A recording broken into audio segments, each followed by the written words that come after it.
बिस्मिल्लाहिर्रहमानिर्रहीम। अस्सलाम वालेकुम फ्रेंड्स। आज हम जो चीज़ सीखेंगे दैट इज़ कि how to use excel. Excel को हमने कैसे यूज़ करना है और किस तरह से हम रेशो एनालिसिस एक्सेल पे कर सकते हैं। सबसे पहले आपने क्या करना है, आपने अपने कंप्यूटर में ऑल एप्लीकेशंस में जाके एक्सेल को ओपन करना है। ओके, और यहाँ से आपके पास ब्लैंक वर्कबुक का ऑप्शन है, इस पर डबल क्लिक करना है तो इस तरह की एक ब्लैंक वर्कबुक आपके पास आ जाएगी। ठीक है, अब इसमें कुछ बेसिक फंक्शंस है जो हम अप्लाई करते हैं कि किसी कॉलम को प्लस कैसे करना है। फॉर एग्जांपल, अगर आपके पास आप अपना डाटा देते हैं, यहाँ पे से मैं कहती हूँ मेरे पास कैश है। ठीक है, कैश है, उसके अलावा लाइबिलिटीज हैं। ठीक है, I am assuming these things and capital है और कुछ इक्विटी है। सॉरी, कैपिटल इक्विटी हो गया, एंड एक्सपेंसेस हैं and revenue for example. Okay, और कैश हमारे पास से 500 है, 2000 liabilities, capital 5000, expenses 900 and revenue is 3000। Okay, अब अगर हमें कोई दो आइटम ऐड अप करने हैं, प्लस करने हैं, तो हम क्या करेंगे। फॉर एग्जांपल, मुझे इस कॉलम में इनको ऐड करना है तो हम इक्वल जो भी आपको ऐड करने हैं दो कॉलम, उसको प्लस दूसरे कॉलम जो हमारा बॉक्स है, जो सेल है, यहाँ पे हम इस तमाम जो बॉक्सेस हैं इनको सेल कहेंगे। ठीक है, इस सेल को हम ऐड अप कर देंगे। इन हर सेल का अपना एक एड्रेस होता है। फॉर एग्जांपल, जब मैंने पहला सेल क्लिक किया था तो यहाँ पे आ गया B2। B2 का मतलब क्या है कि ये कॉलम बी के अंदर 2 वाली रो में B2 सेल नंबर है। इसी तरह प्लस B3 हो गया, एंटर करेंगे तो हमारे पास ये एडिशन अमाउंट आ जाएगा। फॉर एग्जाम्पल, मैं चाहती हूँ कि मैं सारे सेल्स को प्लस कर दूं, तो आई कैन डू इक्वल, मैं लिखूंगी फॉर्मूला सम, SUM, सम का फॉर्मूला है। ठीक है, और ब्रैकेट डालूंगी। ब्रैकेट डालने के बाद जितने भी कॉलम्स में प्लस, रोज में प्लस करना चाहती हूँ, उन सबको यहाँ पे ड्रैग कर दूंगी। मैंने पकड़ा और ड्रैग कर दिया, या फिर सेल नंबर लिखकर कॉलन डाल के और दूसरा से एंड वाला सेल नंबर लिख के एंटर कर देंगे, तब हमारे पास ये आ गया।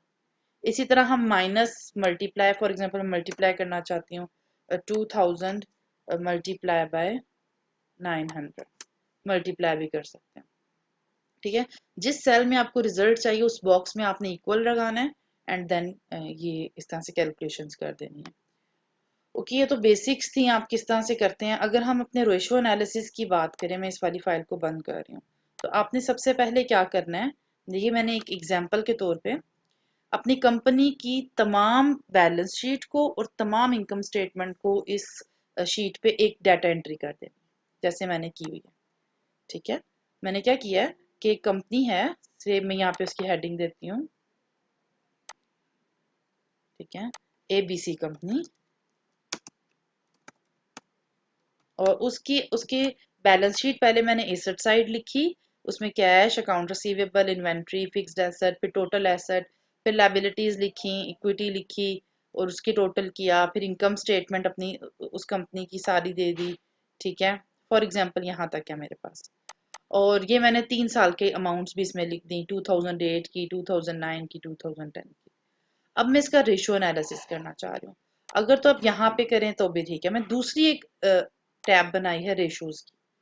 ठीक है, अब मैं यहाँ फॉर एग्जांपल इसकी करंट रेशो कैलकुलेट करना चाह रही हूँ। What I have to do, मुझे यहाँ पे लगाना है इक्वल। अब करंट रेशो का फॉर्मूला क्या है, current ratio is equal to current asset minus current liability, that will be equal to current asset minus. अब क्योंकि हमें यहाँ पे करंट एसेट चाहिए, तो हम यहाँ पे कुछ हेडिंग्स बना लेंगे, करंट एसेट्स। ठीक है, करंट एसेट्स हमें कितने चाहिए करंट रेशो के लिए, इक्वल टू, अब करंट एसेट कौन कौन से होते हैं, कैश, कैश होता है, अकाउंट रिसीवेबल होता है, इन्वेंट्री होती है। ठीक है, और ये तीनों करंट एसेट में यहाँ पर हमें इस सिनेरियो में आ रहे हैं। ठीक है, हम इससे पहले लिख देंगे सम। सम ब्रैकेट और ये एंटर। तो अब ये सारे करंट एसेट इसमें ऐड हो गए। इसी तरह हम ऐड करेंगे करंट लायबिलिटीज, ठीक है। और करंट लायबिलिटीज में सम करेंगे हम। सम का फॉर्मूला, कौन कौन सी करंट लायबिलिटीज हैं? Account payable, short term loan, ये दो करंट लायबिलिटीज हैं हमारे पास, ठीक है। ये आ गया फॉर एग्जांपल 2008 के लिए। हम यहाँ पे 2009 और 2010 की भी निकाल सकते हैं। अब क्योंकि हमारे पास सेम डाटा है, मतलब हमें यही तीन कॉलम्स को ऐड करना है यहाँ पे भी और सीक्वेंस में है, तो हम इस फॉर्मूला को ड्रैग भी कर सकते हैं। ड्रैग कैसे करेंगे? हम इस पे ये क्लिक करेंगे, ये प्लस का साइन आ रहा है व्हाइट में, और इसके कॉर्नर पे ऐसे प्लस, देखिए तीन तरह के प्लस के साइन आ रहे हैं।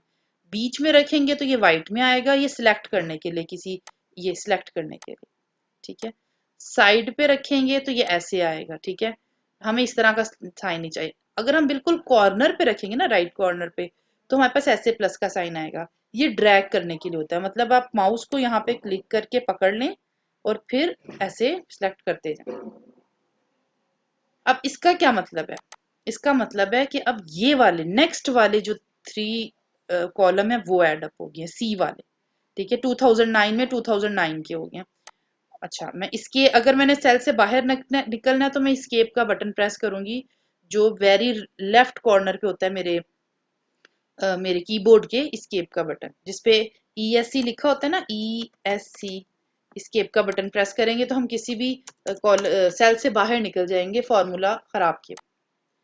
ओके, अब 2010 में मुझे ये वाले तीन कैलकुलेट करने थे। मैंने ड्रैग किया और मैंने चेक किया, ये देखिए ऑटोमेटिक। ये उसी वक्त हो सकता है जब आपके नंबर ऑफ वही वैसे ही एज इट इज कॉलम आपने ऐड करने थे, बस उन्हें ड्रैग कर दिया। अगर नहीं तो आप डायरेक्टली भी कर सकते हैं, फॉर एग्जांपल इक्वल सम, ठीक है। अब 2009 में आपने ये करने थे, आप इनको खुद से सिलेक्ट कर लेंगे, ये ड्रैग कर लेंगे, एंटर, ठीक है।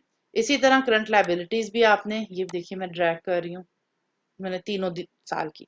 अब रेशो कैलकुलेट करते हैं, current ratio. Current ratio will be equal, अब यहां मैं सेल एड्रेस देना चाह रही हूँ करंट एसेट्स का, जो करंट एसेट मैंने पहले कैलकुलेट किया। तो इक्वल लगाने के बाद मैं दोबारा उस कॉलम पे जाऊंगी, इसे सिलेक्ट करूंगी। अब रेशोज पे जाऊंगी, ये देखें रेशोज, ये इधर एड्रेस आ रहा है, ठीक है। डिवाइडेड बाय, डिवाइड का साइन देंगे और दोबारा से यहाँ का एड्रेस देंगे और एंटर कर देंगे।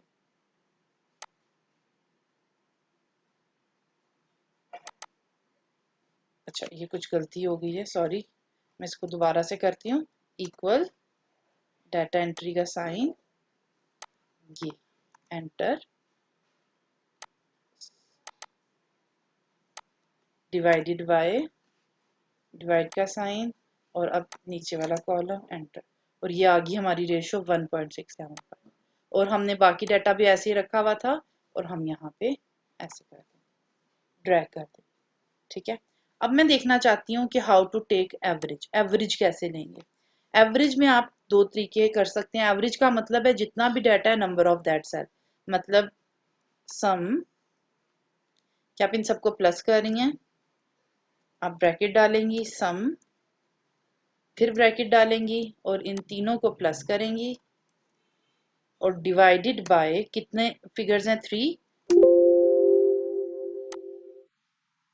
तो आपके पास ये एवरेज आ जाएगी। एवरेज का दूसरा तरीका क्या है, एक इनबिल्ट फॉर्मूला है इसके अंदर, शीट एक्सेल के अंदर, एवरेज, ये एवरेज का फॉर्मूला, ठीक है। और किस किस की एवरेज लेनी है, हमें इन तीन की लेनी है, एंटर कर देंगे, एवरेज आ जाएगी, ठीक है। तो ये इस तरह से फॉर्मूला क्रिएट करेंगे, आपको प्रॉब्लम आएगा, आप डायरेक्ट अपना फॉर्मूला एवरेज का लगाएंगे, एवरेज, और जितनों की भी आपने एवरेज लेनी है, सॉरी, उनको ऊपर प्रेस कर देंगे तो एवरेज आ जाएगी।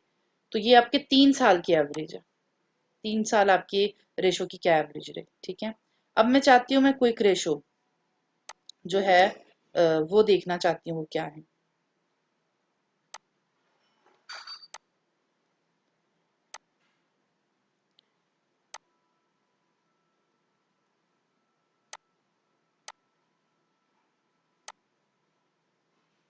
क्विक रेशो के लिए मुझे क्या करना है, मैं डाटा एंट्री में जाऊंगी। I need current quick asset, quick assets.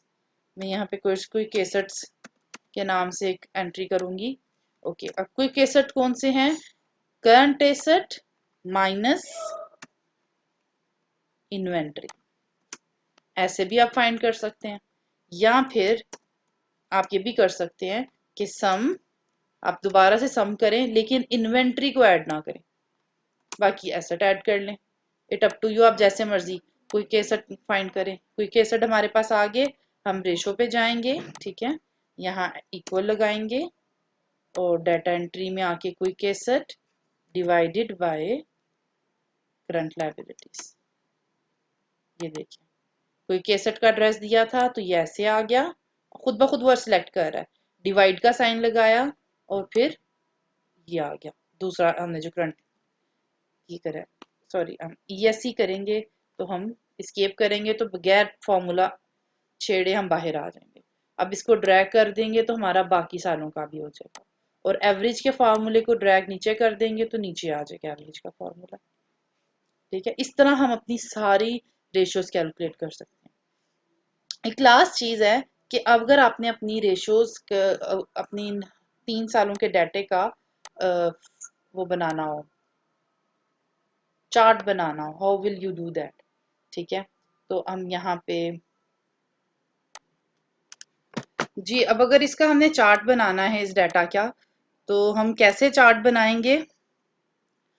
हम हमारे पास इंसर्ट की टैब में, यहाँ हम होम पे थे, इंसर्ट की टैब में आएंगे और यहाँ पे ये बॉक्स है चार्ट का, इसको क्लिक करेंगे तो यहाँ पे ऑल चार्ट्स पे जाएंगे। हमारे पास डिफरेंट तरह के चार्ट्स का डाटा इन्होंने दिया हुआ है, आप किसी भी तरह का चार्ट बना सकते हैं।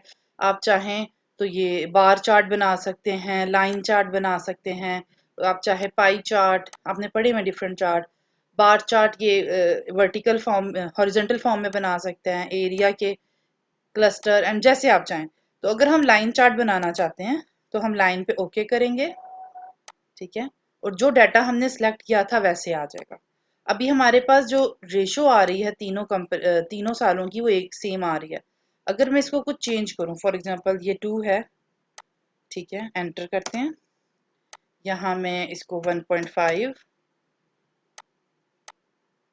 एंटर एंड 1.67, या फिर इधर 1.9 कर दूं, तो अब ये जो डाटा है, अब ये देखें कि 2 है, फिर रेशो कम, सेकेंड ईयर में कम हो गई एंड फिर थर्ड ईयर में ज्यादा हो गई। आप चाहें तो यहाँ पे जो आपकी डिटेल्स हैं उसको एडिट भी कर सकते हैं।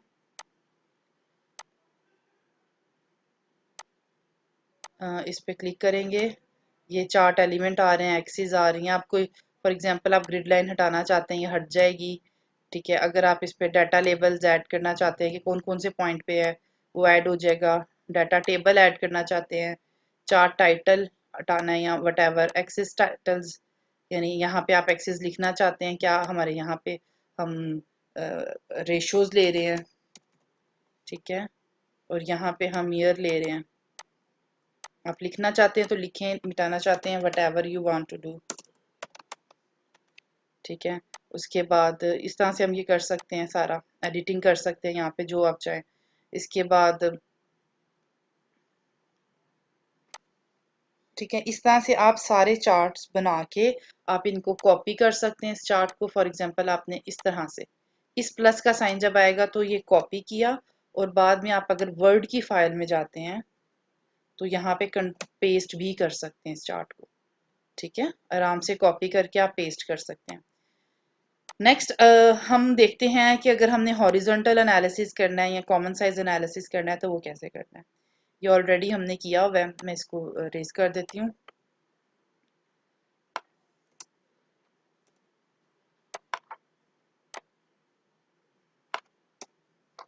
फॉर एग्जांपल मैं यहाँ पे ये 2008 का मैं हॉरिजॉन्टल एनालिसिस करना चाह रही हूँ। हॉरिजॉन्टल एनालिसिस क्या है कि मैं 2008 को बेस ईयर लूंगी और उसकी बेस पे देखूंगी 2009 और 2010 में क्या चेंजेस आई हैं। से अब मैं कैश को ले रही हूँ तो इक्वल, मैं 2009 में कैश की वैल्यू लूंगी डिवाइडेड बाय 2008 की बेस ईयर के साथ इसे डिवाइड करूंगी, और मैंने ये 100% रिजल्ट अच्छा, आप इसको चेंज भी कर सकते हैं। फॉर एग्जांपल आप डाटा को चेंज करना चाहते हैं फॉर्मेट सेल का, तो आप इसको राइट क्लिक करेंगे या फिर ये नंबर के यहाँ पे जाएंगे, इस पे क्लिक करेंगे, नंबर फॉर्मेट पे, यहाँ पे राइट क्लिक करके फॉर्मेट सेल करेंगे। जब आप फॉर्मेट सेल करेंगे तो यहाँ पे आपके पास डिफरेंट तरह से सेल फॉर्मेट अवेलेबल हैं। फॉर ये सैंपल आ रहा है, आप चाहें ये जनरल में जाएंगे और वन आपकी कैटेगरी का आंसर आ रहा है तो वन के तौर पे आएगा। नंबर पे जाएंगे 1.0, कितने डेसिमल रखना चाहते हैं, 3 4 5, ये आएगा। करेंसी में तो डॉलर का साइन या जो साइन आप चाहते हैं जिस करेंसी का, वो ऐड हो सकता है।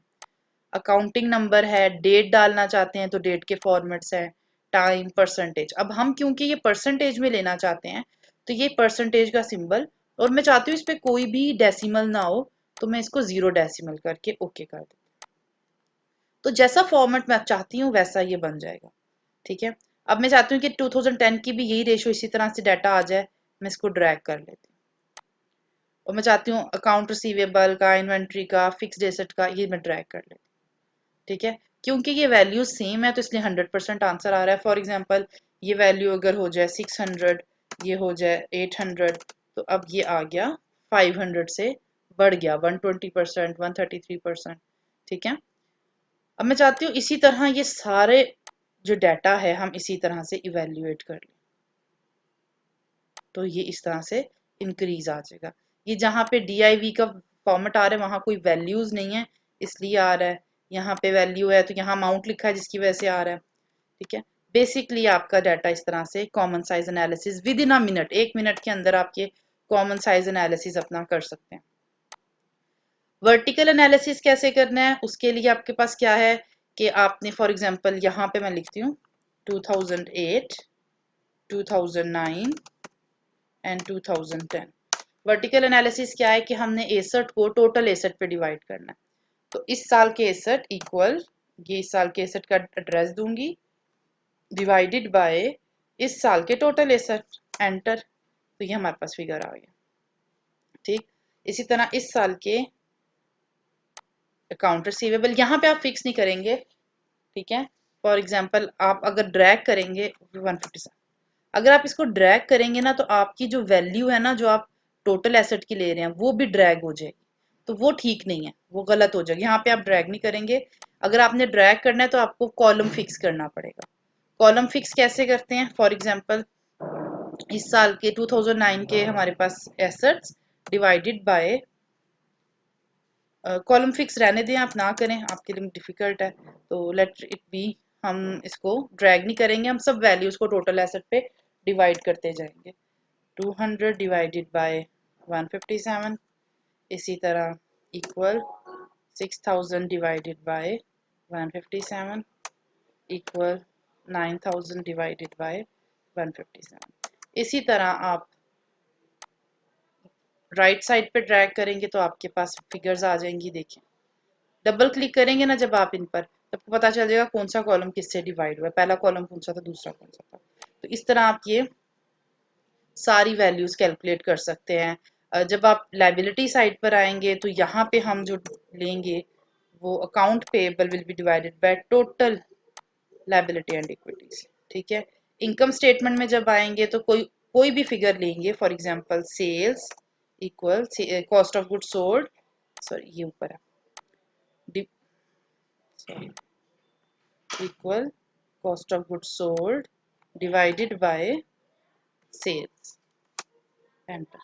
ठीक है, इसी तरह हम, अच्छा अब ये देखिए 0.7 आ रहा है और ये भी सारी फिगर्स पॉइंट्स डेसिमल में आ रही हैं। आप चाहते हैं इनको परसेंटेज में लिखना, तो what you have to do, जितना भी डाटा परसेंटेज में चाहते हैं उसको सिलेक्ट करेंगे, फॉर्मेट सेल्स, यहाँ से परसेंटेज, डेसिमल प्लेसेस आपको चाहिए या नहीं चाहिए, मैं 2 डेसिमल प्लेसेस यहाँ पे लेती हूँ एंड देन मैं कहती हूँ ओके। तो अब ये देखें डाटा 70% या इस परसेंटेज में आ गया। तो इस तरह से आप, ये है माइनर माइनर से इश्यूज। इसी तरह डुपॉन्ट एनालिसिस भी हुआ हुआ है, डुपॉन्ट एनालिसिस का डाटा यहाँ पे सारा लिख लिया एंड देन ये सारी फिगर्स एंटर हुई हैं। ठीक है, फॉर्मूलाज लगे हुए हैं। तो इसके अलावा अगर आपको कोई क्वेश्चन है आप मुझसे ज़रूर पूछिए। आज के लिए इतना ही, थैंक यू सो मच। अल्लाह ताला आपकी आसानियाँ पैदा करे। अल्लाह हाफिज़।